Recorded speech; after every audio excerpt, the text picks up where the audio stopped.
Sir, after the food bill, the land bill has been the most ambitious legislation of the UPA government, especially for the Congress party.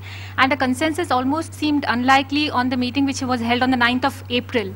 But today there has been a breakthrough. So what is the step ahead and how has it been achieved? No. Contrary to what the media reports have been, there was never any breakdown in any consensus. Okay, so even on the 9th, there was an all-party consensus that we must have this bill in this session. But today it has been much more clear, it's been categorical, and all parties have said that in this session of Parliament we must get this bill through so that we have a new Land Acquisition Act to replace a 119-year-old piece of legislation which is not fair to farmers, which is not fair to livelihood losers, and which gives excessive powers to the government to acquire land for all manner of purposes. So I think this legislation is a step forward. It does not take away the right of states. It respects the rights of states. Land acquisition is a concurrent subject. Land is a state subject, so we have to walk a fine dividing line. So we have respected the rights of the state governments and we have moved forward. So how did you convince the principal opposition party, the BJP? No, I think the BJP approached the all-party meeting in a very constructive spirit. I had 3 rounds of meetings with Srimati Sushma Swaraj. I met Mr. Arun Jaitley also on a one-on-one basis. I think, you know, if you have an open mind, if there's give and take on both sides, and if you keep the media away, some compromises are possible. And there were 2 issues that Srimati Swaraj and Mr. Jaitley raised. One is that the states should be given the option not to acquire but to lease land. That we will make the provisions for that. And secondly, a very important point that they made was that a lot of private parties, you know, have gone and purchased land after September 5th, 2011, when the bill was introduced, in anticipation of the bill becoming an act. And now they will be eligible for compensation when government acquires this land. So this is a huge bonanza, huge windfall gain for these middlemen.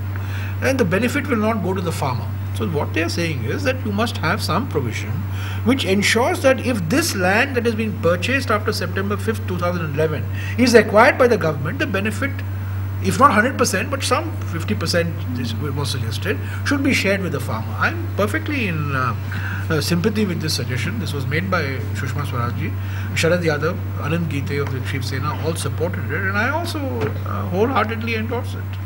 So what are the suggestions of the left that you have accepted? You have not accepted, there are suggestions that it should be 6 times. Well, you see, the left parties, you know, many of their objections are ideological and philosophical, you know. So, I mean, that we can continue to have a debate. It's lovely to have a debate with the left parties.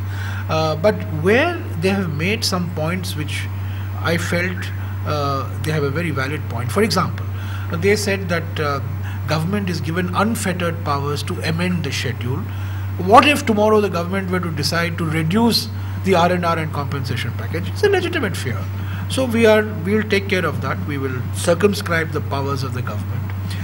One important point that the left parties have made because of their experience in West Bengal is that tenants, the bargadars, should be eligible for compensation, not just landowners. Now, bargadars are not landowners in the strict sense of the term, but they're tillers of the land. They have registered, you know, and now we'll have to look at some legal way of incorporating it. But that's an important point that they have raised, which we will certainly, you know, include in the bill. There are other points of operational significance that the left parties have made, which we will certainly introduce. They wanted to make sure that within 1 year, what is the guarantee that within 1 year the compensation and R&R of the 13 acts which are there in Schedule 4 will be brought on par with this act. So I have said we will say in a period not exceeding 1 year, which means that it could be done within 4 months, it could be done within 6 months. So these are the types of changes that we have done to accommodate the left parties as well. So you've always called the land bill a compromise because both parties are not happy. As it is, when the bill comes into force, the cost of acquisition is going to go up by 6 times. On the other hand, people are unhappy because they feel that people deserve more compensation and should have the right to sell their land or not. No, no. I have always said that it is a compromise. We have to take care of the investor sentiment. We have to take care of the need for industrialization, the need for urbanization. And on the other hand, you have to ensure that the landowners and the livelihood losers get fair and adequate compensation, both compensation as well as R&R. I have myself compromised compared to the position that I had on September 5th, 2011, when the bill was introduced. That bill was, in my view, far tighter, far more progressive than the current bill that we have. The current bill is a compromise of various groups. But in the process of compromise, if every group is unhappy, I think I've done the right thing.